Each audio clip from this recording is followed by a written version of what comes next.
Hi friends, అందరికీ నమస్తే. మీరు ఈరోజు ఎయిర్పే వ్యాపార్ మర్చెంట్ వెబ్సైట్ ద్వారా మన కస్టమర్ యొక్క ఎవరైతే కస్టమర్ ఏపీఎస్ నాకు డబ్బులు కావాలని వస్తారో వాళ్ళ అకౌంట్కి వెళ్ళి డబ్బులు ఏ విధంగా ట్రై చేయాలో మీరు ఈ వీడియోలో చూడండి ఫ్రెండ్స్. ఈ పోర్టల్ ఓపెన్ చేయగానే మీకు అక్కడ మనీ ట్రాన్స్ఫర్ ఏపీఎస్ ఉంటుంది. ఏపీఎస్ క్లిక్ చేసుకోవాలి. కస్టమర్ ఆధార్ నెంబర్ కింద వాళ్ళ బ్యాంకు మళ్ళీ కస్టమర్ మొబైల్ నెంబర్ టైప్ చేయాలండి. సో ఇక్కడ మీకు కింద అమౌంట్ టైప్ చేయాలి. నెక్స్ట్ ఎంత అమౌంట్ కావాలో నెక్స్ట్ రిమార్క్స్ ఏదైనా రాయొచ్చు. నెక్స్ట్ అగ్రి కొట్టాలండి. నెక్స్ట్ మన కస్టమర్ తంబ్ ఆథెంటికేషన్ చేయాలి. సో ఇది ఫ్రెండ్స్ మీరు చూస్తున్నారు కదా వీడియోలో.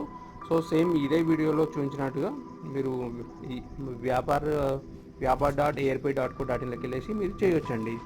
సో మీరు చూస్తారు కదండి, ఇక్కడ మన మర్చెంట్ డీటెయిల్స్ కానీ, సో ఇక్కడ మన కస్టమర్ అకౌంట్లో నుంచి డబ్బులు డ్రా చేసామండి. సో అదేవిధంగా మనం ప్రింట్ కూడా తీసి ఇవ్వచ్చు మన కస్టమర్కి. ప్రింట్ అని కొట్టేస్తే వాళ్ళ డబ్బులు వస్తాయి. మనకి మన కస్టమర్ అకౌంట్లో ఎంత బ్యాలెన్స్ ఉంది కూడా చూపిస్తుందండి. సో కాబట్టి మీకు ఎయిర్పే కంపెనీ నుంచి ఈ విధంగా డ్రా చేయాలి friends. Okay friends, thank you for watching.